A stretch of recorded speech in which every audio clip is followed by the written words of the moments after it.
Red Bull's dirty tricks on tape. Yes, we will be talking about Tapegate. McLaren, Red Bull at the centre of all of this drama. This is your daily F1 news. I'm Tony Craig, and thank you for watching F1 Grandstand. And if you are an F1 fan, you're in the right place. Hit the subscribe button, hit the bell button, and hit a big thumbs up on the video. It makes a huge difference to the success of the channel. But let's get into it.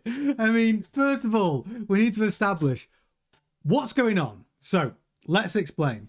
Well, it comes down to McLaren have adopted a practice of applying tape to the pit wall in alignment to Lando Norris's grid box. Why are they doing that? It's because actually to align your Formula One car into the grid box perfectly seems like it's a bit of a challenge for Lando. So what they do is they apply a piece of tape to the pit wall so Lando can align himself with the tape perfectly so the front of his car is legally within his grid box. Now, other teams, mainly Red Bull, have at times interfered with McLaren's piece of tape on the pit wall.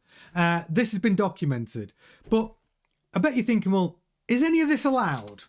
Here's the official statement from the FIA. Because the rules don't cover an infringement by McLaren of putting tape onto the wall, there is also no infringement of any rules for another team to remove that tape from the wall. So obviously now shenanigans can commence. So what happened in the USA? So in the US, so by the way, McLaren have improved the way they apply their tape to the pit wall with probably some stronger adhesive. They've been working on the technique, maybe Gorilla Glue. But the point is they put the tape on the pit wall, as they have been doing, in alignment with Lando Norris's grid box position 2. Then what happens is, at the formation lap, everybody has to clear the grid area for safety. The only people allowed in there are the stewards, okay? And this is what happened in the US. So everyone's cleared, the gates are closed, gate 1 is closed, yet a Red Bull team employee was caught going in through gate 1 into the area after the formation lap has started, which is completely not allowed, reached over the pit wall to try and tamper with McLaren's tape. Again, tampering with the tape is not an issue because it's not covered under the FIA F1 laws.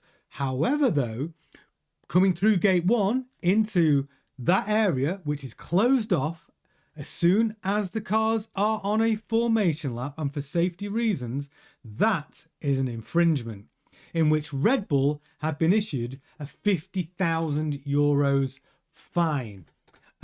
But who's to blame? Who is to blame? Listen to what Laurent Mekies had to say.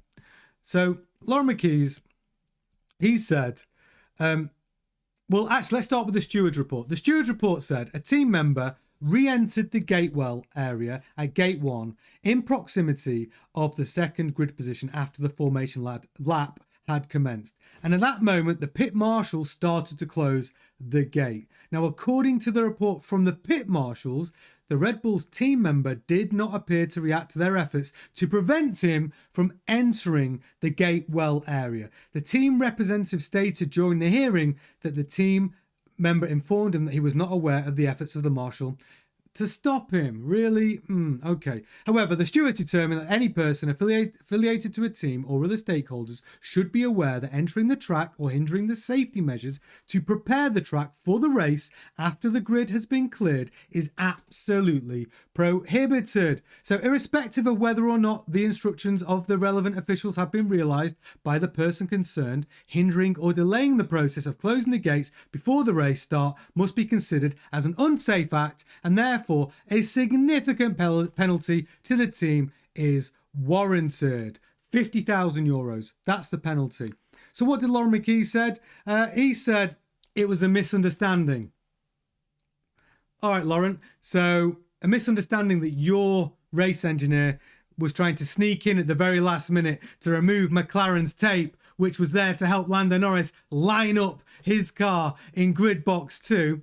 Okay, and this is what Lauren goes on to say. It was felt that sometime during the grid procedures, one of our guys had not followed the officials or some marshal instructions. We spoke with our people. They're very positive that they have followed marshal instructions at all times. So I think it's probably a misunderstanding. For sure, it's something we can do better in the future, but certainly on our side, we do not feel that we have ignored any instruction.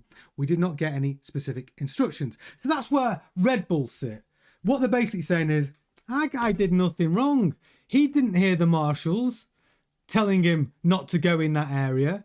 But like the ruling says, like the stewards say, well, you don't need to hear the marshal to know that as soon as you're on your formation lap, you are not allowed in the area. But nobody mentioned the fact of what they were doing. They obviously were trying to tamper with McLaren's tape. Now, were they trying to rip it off? Did they just want to move it to a new position? So as Lando lines himself up with that piece of tape on the pit wall, he finds himself jumping the start because he's further forward into his grid box than anticipated, so he gets a penalty. Who knows? But the point is, because there's no rules to govern McLaren's placing of the tape, there's no rules to govern removing of it. The only rules that protected McLaren in that point was they must have had a guy literally stood next to that tape guarding it because another team member could rip it off. So there must have been a guy stood there, and when they were told to clear gate 1, this little sneaky little Red Bull engineer sneaks in at the last minute trying to tamper with the tape.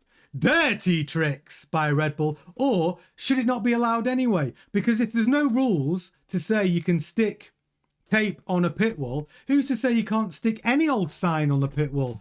You could put maybe you want to stick, something offensive about Toto Wolff, or maybe you want to stick your favourite football team, or maybe you want to stick a piece of tape next to somebody else's grid box. If we're saying the pit wall is fair game and anyone can stick anything on the pit wall, well then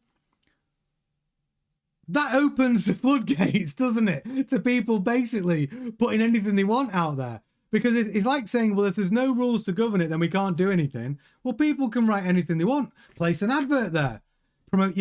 Go and promote your wife's cake baking business. There's no rule to prevent that either. So where some common sense has to be applied here, right? If they're basically saying if a rule's not been written, then it's okay. Well, okay. Well, there's a rule not been invented to go and slap Laurent McKees with a big fish. Okay, so let everyone go and do that. You know what I mean? I'm not sure that McLaren should be allowed to place that tape, personally, but if it works, why are not all the other teams placing tape next to those grid boxes for their drivers to improve their grid box position? I don't know. But it does provoke shenanigans. But Red Bull, you've been caught. And it's cost you €50,000. And if I was to have a guess at who was behind instructing that Red Bull engineer to go and tamper with McLaren's tape, my guess would be it's not nice guy Laurent McKees. It's the Dark Lord, Helmut Marko, pulling the strings. I have no basis on that at all. I am just having fun. But maybe it is the Dark Lord himself, Helmut Marko, behind it. I don't know. It's pure conjecture at this point. But thank you so much for watching the video. And please tune in tonight for my live stream. It's 7:30 UK GMT for the latest F1 news. I will see you then. Please smash a like on the video as well. Big difference to the channel. Ta-ta.